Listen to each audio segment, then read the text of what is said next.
Hello guys, this is Kaleem and you are watching English with Kaleem. Today I am back with a new lesson, another lesson with the same conditional sentences. You might have seen my previous video which was based on the conditional sentences and that too only about future conditional. But today let me tell you that we will discuss only about the zero conditional and we will understand what zero conditional is and where we use it and what are the importance of it. These all stuff we are going to learn in this video, so keep watching till the end. If you are new to this channel, please subscribe it and to get the latest updates of this channel. Today we will discuss about the zero conditionals. Zero conditional are used for the facts that are generally truth, which cannot be denied or which cannot be changed. Let me make it more clear so that you can understand easily by giving one example. अगर हम बर्फ को धूप में रखते हैं तो यह पिघलता है। तो कंडीशंस क्या है? अगर हम बर्फ को धूप में रखते हैं तो रिजल्ट क्या है कि ये पिघलता है। इट मीन्स ये फैक्ट्स है, ये यूनिवर्सल फैक्ट्स है, ये जनरल ट्रूथ है जो होता ही है, इसको हम लोग चेंज नहीं कर सकते।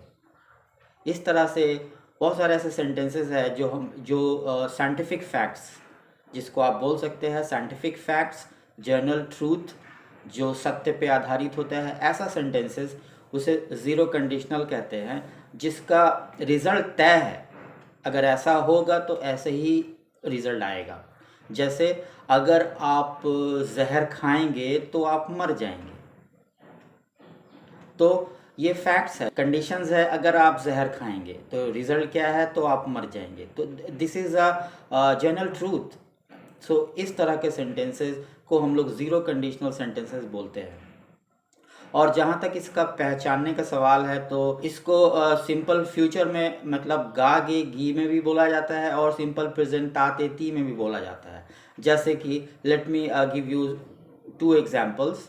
अगर हम बॉल ऊपर फेंकेंगे तो यह नीचे गिरेगा, and with the same sentence अगर हम बॉल ऊपर फेंकते हैं तो यह नीचे गिरता है। का मतलब दोनों सेंटेंस में आप देख रहे होंगे कि एक में गा है और एक में ता है, but when it comes to translate these sentences the structure will remain the same. तो ज़ीरो कंडीशनल बनाने का जो स्ट्रक्चर्स है वो if plus present indefinite plus present indefinite, means if के बाद simple present tense plus comma के बाद फिर present indefinite tense, simple present tense. मतलब दोनों ही पार्ट में सिंपल प्रेजेंट टेंस का यूज़ होगा। लेकिन आपने अगर मेरा प्रीवियस वीडियो देखा होगा तो उसमें हम लोग we have just discussed future conditional में क्या होता था, सिंपल प्रेजेंट फर्स्ट पार्ट में होता था और सेकेंड पार्ट में फ्यूचर, सिंपल फ्यूचर का यूज़ होता था। लेकिन यहाँ ऐसा नहीं है, यहाँ केस जस्ट उल्टा है। यहाँ दो पार्ट है, सेंटेंसेस के दो पार्ट है। Every conditional sentences generally have two parts. तो पहला पार्ट जो है इफ़ पार्ट, उसको इफ़ क्लॉज भी बोलते हैं। तो इफ़ वाले पार्ट की तरफ भी सिंपल प्रेजेंट होगा और कॉमा के बाद जो होगा मेन क्लॉज, उसमें भी सिंपल प्रेजेंट ही होगा। मतलब इसमें विल वाला कोई बात नहीं है। जबकि हिंदी होगा, अगर आप बर्फ़ को धूप में रखेंगे तो यह पिघलेगा, या अगर आप बर्फ़ को धूप में रखते हैं तो यह पिघलता है। देखिए ये दोनों सेंटेंस का ट्रांसलेशन एक ही होगा। If you keep the ice in the sun it melts. तो इसमें विल नहीं आएगा। ज़ीरो कंडीशनल में याद रहे, ज़ीरो कंडीशनल में दोनों structures if clause and main clause दोनों जो है वो सिंपल प्रेजेंट टेंस में ही होगा। लेकिन ये आपका या लोगों का बोलने का तरीका होगा कि वो ता भी बोल सकते हैं, गा भी बोल सकते हैं। अगर मैं बॉल ऊपर फेंकता हूँ तो यह नीचे गिरता है, या अगर मैं बॉल ऊपर फेंकूंगा तो यह नीचे गिरेगा। See, two different sentences but meaning having same and structures are also the same. ये नहीं कि अगर आप इसको विल में बना दें सेकेंड पार्ट को, no, that would be wrong. तो इसका स्ट्रक्चर्स देखते हैं। तो इसको बनाने के लिए सबसे पहले if plus subject plus V1 या V5 प्लस ऑब्जेक्ट कॉमा फिर प्लस सब्जेक्ट प्लस V1 या V5 प्लस ऑब्जेक्ट। तो आप देख रहे होंगे कि दोनों तरफ जो सेंटेंसेस है दोनों same. So here there is no difference, but आपको याद रखना है कि दोनों सिंपल प्रेजेंट टेंस में ही बनेगा।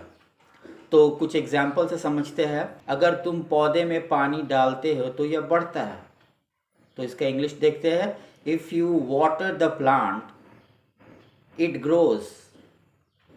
तो यहाँ याद रहे वाटर का मतलब पानी नहीं, बल्कि वाटर का मतलब पानी डालना भी होता है। तो आपने देखा कि सेंटेंस में ईट, और चूंकि ईट है इसीलिए ग्रोज मतलब ग्रो में एस लग रहा है। तो ये प्योर सिंपल प्रेजेंट टेंस का है, दोनों तरफ है। इसी तरह से अगर बर्फ पिघलता है तो यह पानी बन जाता है। If ice melts it becomes water. अगर हम लोग नाखून काटते हैं तो ये फिर बढ़ जाते हैं। If we cut nails they grow again.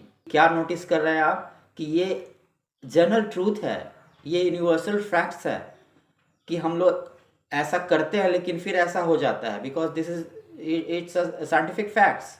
इसी तरह के सेंटेंसेस को जीरो कंडीशनल सेंटेंसेस कहा जाता है, और उसके बनाने का structure which we have already seen. तो कुछ और एग्जांपल्स देखते हैं। अगर आप इसका नेगेटिव बनाएं, अगर तुम पौधे में पानी नहीं देते हो तो यह मर जाएगा, या अगर तुम पौधे में पानी नहीं दोगे तो यह मर जाएगा। If you don't water the plant it dies. It will die नहीं, ये याद रखना है, mind it that if you are making a zero conditional sentences then you have to use simple present tense in both the parts, if clause and main clause. This is the rule that you have to keep in mind while translating, while talking, or while using these zero conditional sentences. And one more thing I would like to add, आपका zero conditional sentences का concept जो है clear हो जाता है तो that would give you your English the next level, because zero conditional sentences are advanced structure. English learner, advanced learner, they learn these sentences, and these sentences are really very important and very fascinating also. तो इसका कुछ और examples देखते हैं। अगर तुम पानी को गर्म करते हो तो यह खौलता है या यह उबलता है, या यू कैन से अगर तुम पानी को गर्म करोगे तो यह उबलेगा। General truth. So if you heat water it boils. तो आप देख रहे हैं हम सिंपल प्रेजेंट हिंदी के एतबार से according to the Hindi sentence ता में भी बना रहे हैं और सिंपल फ्यूचर में भी बना रहे हैं। जो एक चीज़ है वो रिमेन द सेम, लाइक दोनों में यूनिवर्सल ट्रूथ या साइंटिफिक फैक्ट्स की बात हो रही है, चाहे आप ता में बोले या गा में बोले।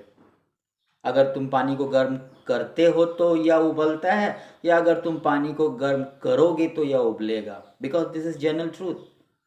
तो क्या है, ये कंडीशंस है और उसका रिजल्ट भी है साथ में। जैसे कंडीशंस क्या है, अगर पानी को तुम गर्म करते हो तो यह उबलता है, रिजल्ट है या उबलता है। तो this is what the zero conditional is all about, that you have to keep it in your mind.